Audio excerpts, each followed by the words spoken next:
This is a special report from ABC News Digital. I'm Dan Settler in New York with this ABC News Digital special report. President Obama is pushing hard to get congressional and international approval for a strike on Syria, and he is having a tough time selling it to the American public. Even his supporters, like Senator John McCain, are hitting a wall. Things, in fact, got testy during a town hall that McCain held yesterday. You talked about Iraq. We went into Iraq. Iraq is as big a mess now as it was back then. Yes, so we obviously did not fix that one. So that's number one. That was the scene from yesterday, and of course, the president's supporters dealing with that today. I want to bring in ABC News political director Rick Klein for more on the public opinion on Syria. And Rick, it sounds as if the American public is very war-weary and not shy about letting their representatives know.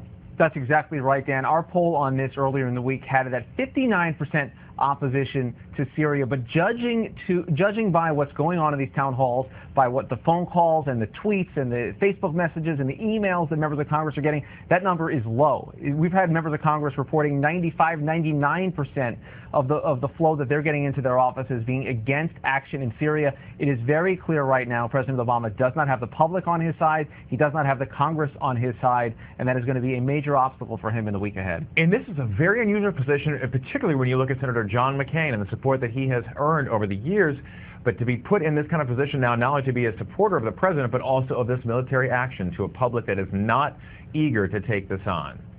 Let's be clear, the president needs John McCain's support on this, and John McCain knows that he is in a case of unusual bedfellows here in helping President Obama, but he is taking heat for the way the president has handled this. He's taking heat for a decade's worth of memories over the Iraq War. The problem is really the legacy of the last decade has fractured both parties when it comes to issues of war and peace. You have Democrats who are war-weary and weary of intelligence failures and still upset about the failures in Iraq from 10 years ago. And then you have this growing libertarian group inside the Republican caucus, a lot of it Tea Party aligned, that feels like any use of U.S. tax dollars and of resources abroad should be something that meets a lot of skepticism. Plus, you add on top of that their natural antithesis for anything Obama is part of, and you have these party lines that have become jagged edges, and it's very hard for the president to build that up. Stay with us just for a minute, because I want to get your reaction to this. At another town hall meeting in Missouri with Representative Emanuel Cleaver, some Americans there said that there is no international support for the president's push. My short answer to this is not no, but hell no. Being a Syrian and wanting the U.S. to bomb my country, that's a big deal.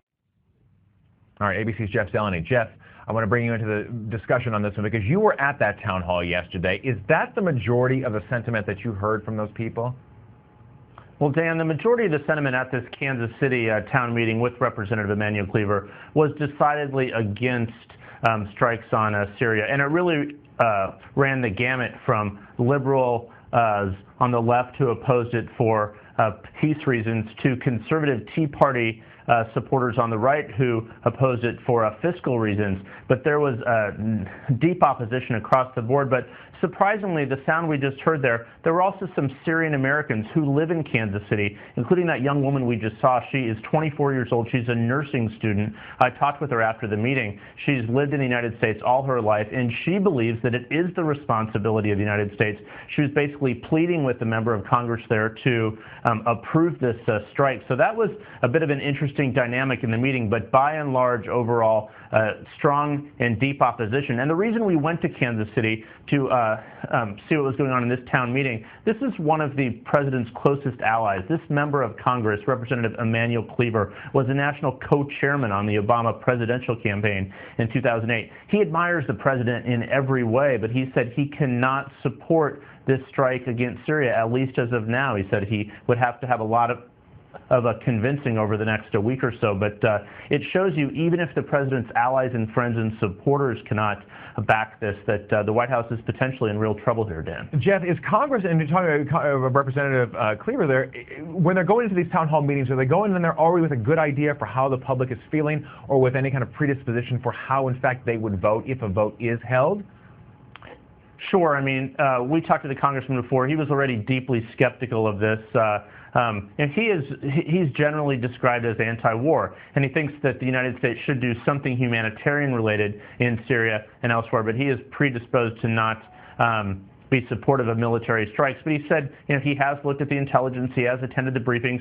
He said he just simply hasn't been persuaded by the administration, and he's not alone. I mean, as Rick just mentioned, so many members of Congress, so many members of the president's own party are opposed to this. But I asked him last night, I said, with the president's prestige on the line here around the world, his credibility, doesn't that sort of influence your decision? And he said, it doesn't matter who sleeps in the White House.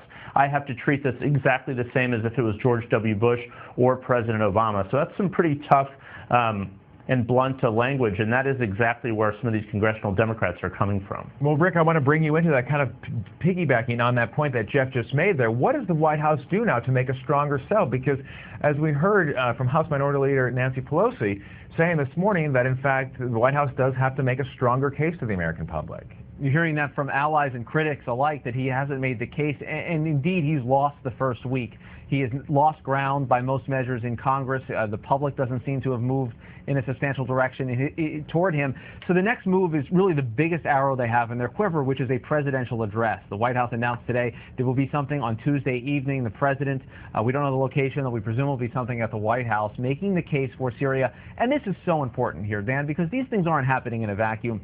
If members of Congress were hearing something different on Syria from their constituents, from the people that bring them into office, they'd be supporting the president right now. They don't want to necessarily poke the president in the eye. Someone like Congressman Cleaver, he would love to support President Obama if he feels like that is what his constituents want, if that's what the intelligence suggests, if that's what policy suggests is the right thing.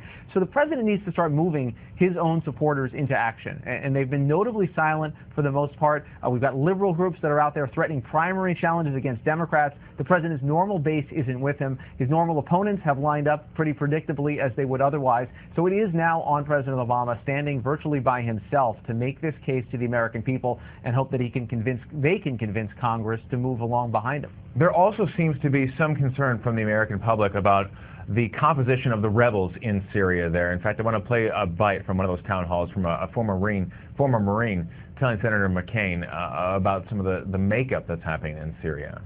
I'm no stranger to Al-Qaeda, their affiliates, and the people of the region near Syria. I'm here to tell you that I'm completely opposed to military intervention. My reason?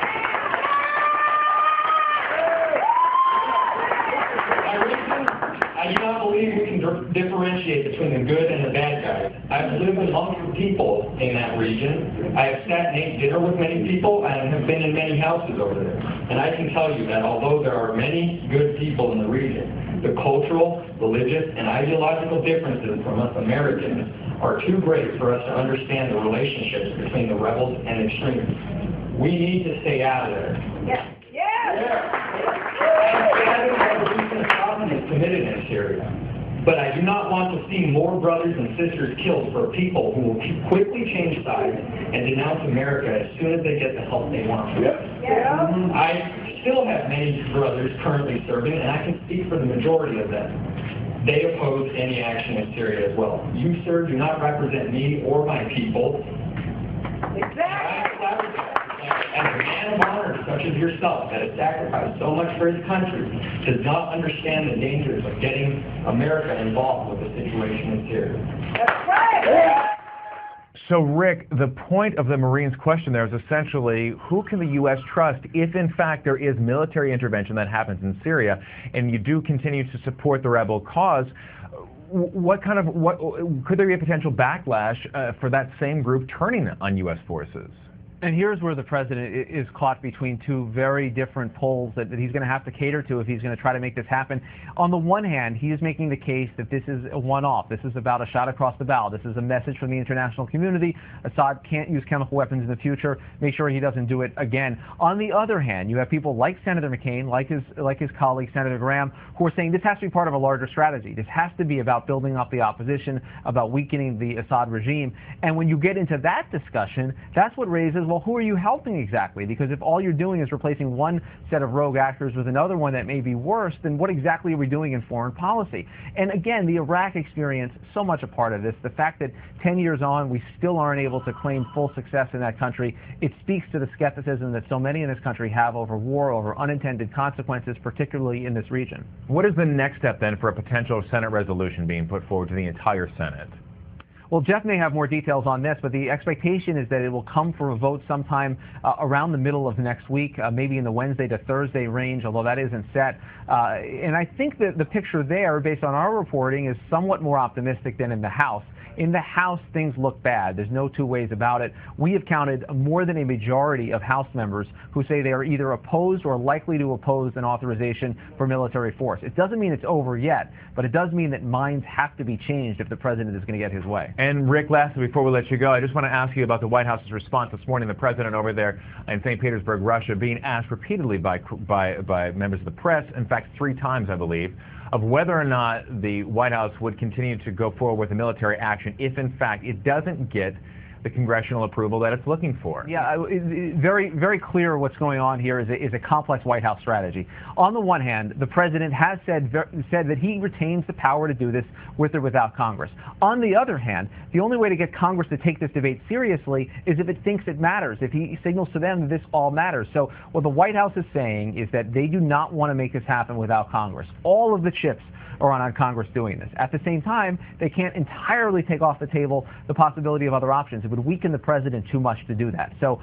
he again has to cater to all these different constituencies, all these shifting coalitions that cut at each other at odd angles. It makes it very difficult for the president to just focus on the narrow thing of what he needs right now in the House and the Senate, which is Congress to go along with what he wants on Syria. A big fight ahead for the president. Rick Klein in Washington, D.C. Rick, thank you for that. Of course, we have a complete write-up on abcnews.com. For now, I'm Dan Klepler in New York with this ABC News Digital Special Report. This has been a special report from ABC News Digital.